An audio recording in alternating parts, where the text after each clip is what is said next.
Kabul airport पर बेकाबू भीड़ का फायदा उठाते ही आतंकवादियों ने ताबड़तोड़ न केवल फायरिंग की बल्कि धमाके भी किए। इससे काबुल दहल गया। इसका असर दुनिया के अलग अलग देशों में देखा जा रहा है। अब अमेरिका के राष्ट्रपति जो बाइडेन ने बदला लेने की चेतावनी दी है। कहा है ना भूलेंगे ना माफ करेंगे। मगर आशंका इस समय यह है कि अमेरिकी सैनिकों पर अभी भी अगले 5 दिन वो है 31 अगस्त तक ऐसे हमले और भी हो सकते हैं। जगह एबी गेट, काबुल एयरपोर्ट। भारतीय समय शाम 7 बजे पहला धमाका। जगह बेरून होटल, काबुल एयरपोर्ट। भारतीय समय शाम 7:55 दूसरा धमाका।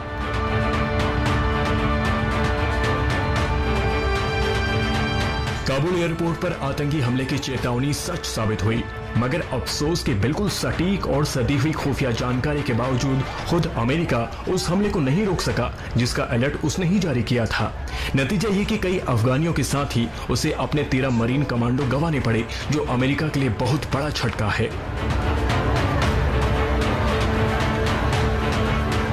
तालिबानी सूत्रों से उसे खबर मिल गई थी कि आईएसआईएस यानी खुरासान ग्रुप आत्मघाती हमलावरों के जरिए काबुल एयरपोर्ट पर हमला करने वाला है।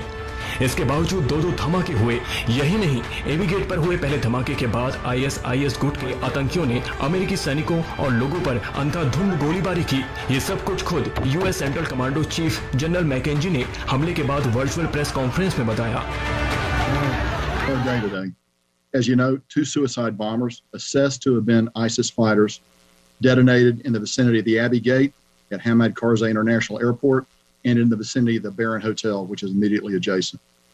The attack on the Abbey Gate was followed by a number of ISIS gunmen who opened fire on civilians and military forces. 2011 के बाद पहली बार एक झटके में अफगानिस्तान में सबसे ज्यादा अमेरिकी सैनिक मारे गए हैं। 2011 में तालिबान ने अमेरिकी हेलीकॉप्टर को गिराया था, जिसमें 30 अमेरिकी सैनिकों को जान से हाथ धोना पड़ा था। अमेरिकी सेंट्रल कमांडो के मुखिया को अब जवाब नहीं सूझ रहा कि नाकामी किसकी है। They were able to get up to the Marines at the screening at the entry point of the base. There's a failure somewhere. It was a failure by the Taliban operate with varying degrees of competence. Some of those guys are very scrupulously good. Some of them are not. I just don't know the answer to that question. But we will. You can be assured we're going to continue to take a look at it and try to make all our practices better as we go forward. इस जवाब से साफ हो जाता है कि Kabul airport पर मौजूद अमेरिकी सैनिक तालिबान के भरोसे थे। उनके भरोसे थे ही नहीं, आगे भी उनके ही भरोसे हैं। मगर अमेरिका दुनिया के सामने दिन में 100 बार कहता है कि तालिबान पर उसे रत्ती भर भी भरोसा नहीं है। Taliban is not, they're not a group we trust. They are not our friends. We have never said that. अब आप समझ सकते हैं कि काबुल एयरपोर्ट पर जो हुआ वो क्यों हुआ और कैसे हुआ। मगर जो हुआ वो दर्दनाक था। उसे बयां करना उससे भी कहीं ज्यादा दर्दनाक है।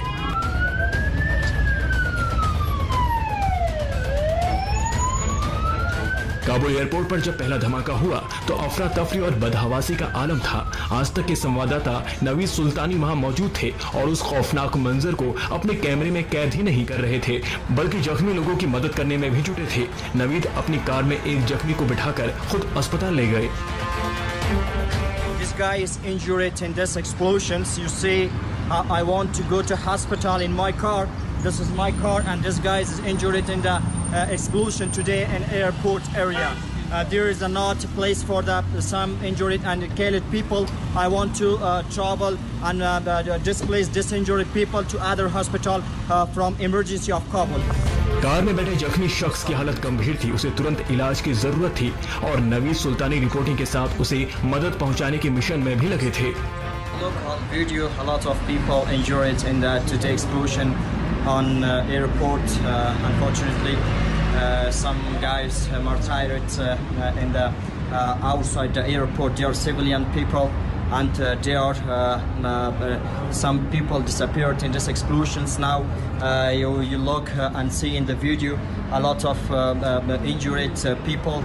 They are civilian. They came to a hospital. They are emergency and they don't have a good help. Kabul का इमरजेंसी अस्पताल जख्मी लोगों के लिए आखिरी उम्मीद बना हुआ है। एयरपोर्ट ब्लास्ट में जख्मी तमाम लोग यहीं लाए गए हैं। we are here outside the emergency hospital. You see in the video a lot of people standing here for our injured and killed. There are a lot of people come here in the hospital. We try to make a best report from Kabul. Kabul airport पर हमले के बाद जैसी तस्वीर सामने आई है, उससे America के न्यूयॉर्क में हुए 9/11 हमले का खौफ लौट आया है। अमेरिका चाहता है कि किसी नुकसान के बगैर वो अफगानिस्तान से सुरक्षित निकल जाए, मगर काबुल एयरपोर्ट पर हजारों की बेकाबू भीड़ और बाहर की सुरक्षा के लिए तालिबान पर अमेरिकी भरोसे की मजबूरी उसके लिए बेहद महंगी साबित हुई। अब व्हाइट हाउस ने साफ कर दिया है कि 31 अगस्त तक अमेरिका अफगानिस्तान से पूरी तरह से निकल जाएगा, क्योंकि अमेरिकी सैन्य कमांडरों ने बाइडेन को यही सलाह दी है और बाइडेन भी उनकी सलाह पर ही चल रहे हैं। काबुल से नवीद सुल्तानी के साथ आज तक ब्यूरो।